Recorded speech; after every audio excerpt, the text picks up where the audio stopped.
In 1983, a team of deeply pious scientists conducted a radical experiment in an undisclosed facility. The scientists had theorized that the human without access to any senses or ways to perceive stimuli would be able to perceive the presence of God. They believed that the five senses clouded our awareness of eternity, and without them, a human could actually establish connection with God by thought. An elderly man who claimed to have nothing left to live for was the only test subject to volunteer.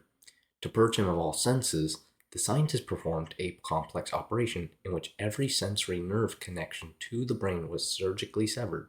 Although the test subject retained full muscular function, he could not see, hear, taste, smell, or feel. With no possible way to communicate with or even sense the outside world, he was alone with his thoughts. Scientists monitored him as he spoke aloud about the state of mind in jumble, slurred sentences that he couldn't even hear. After 4 days, the man claimed to have been hearing hushed, unintelligible voices in his head. Assuming he was on the onset of psychosis, the scientists paid little attention to the man's concerns.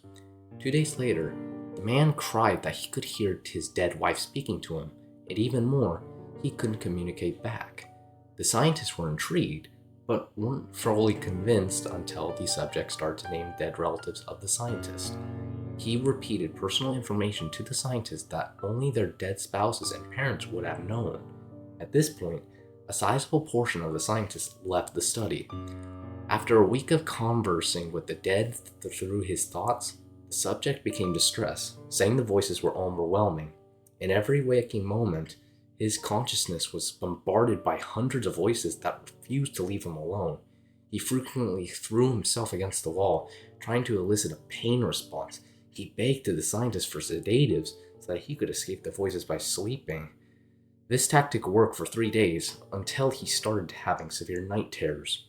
The subject repeatedly said that he could see and hear the deceased in his dreams. Only a day later, the subject began to scream and claw at his non-functional eyes, hoping to sense something in the physical world. The hysterical subject now said the voices of the dead were deafening and hostile, speaking of hell and the end of the world. At one point, he yelled, "No heaven, no forgiveness," for 5 hours straight. He continually begged to be killed, but the scientists were convinced that he was close to establishing connection with God. After another day, the subject could no longer form coherent sentences. Seemingly mad, he started to bite off chunks of his flesh from his arm. The scientists rushed into the test chamber and restrained him to a table so he could not kill himself.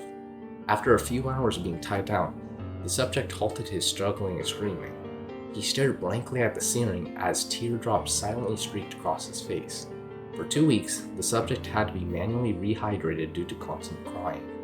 Eventually, he turned his head and, despite his blindness, made focused eye contact with the scientist for the first time in the study. He whispered, "I have spoken with God, and he has abandoned us." And his vitals stopped. There was no apparent cause of death.